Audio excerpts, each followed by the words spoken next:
ইন্দুরকানীতে জমে উঠেছে কোরবানির গরুর হাট। মোহাম্মদ জাকির হোসেন, ইন্দুরকানী প্রতিনিধি। ইন্দুরকানীতে জমে উঠেছে কোরবানির গরুর হাট। গতকাল সোমবার সরেজমিনে দিয়ে দেখা যায় কোরবানি গরুর বাজার জমে উঠেছে। দূর দূরান্ত থেকে বিক্রেতাগণ গরু নিয়ে ইন্দুরকানী বাজারে এসেছে।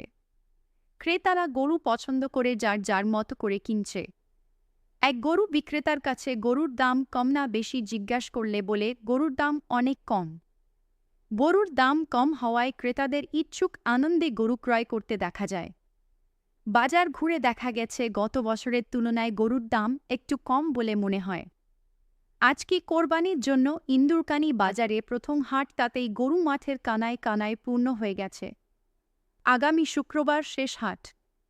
আজকে অনেক গরুর মালিক গরু বাড়ি ফিরিয়ে নিয়ে গেছে। আগামী বাজারে যদি আজকের তুলনায় একটু বেশি দামে বিক্রি করতে পারে। এক গরু বিক্রেতা আক্ষেপ করে বলে, আমি এই গরুটি ৫৫,০০০ টাকায় কিনে একটি বছর লালন পালনা করে ৭০,০০০ টাকায় বিক্রি করেছি, তাতে আমার কোন লাভ হয় নাই।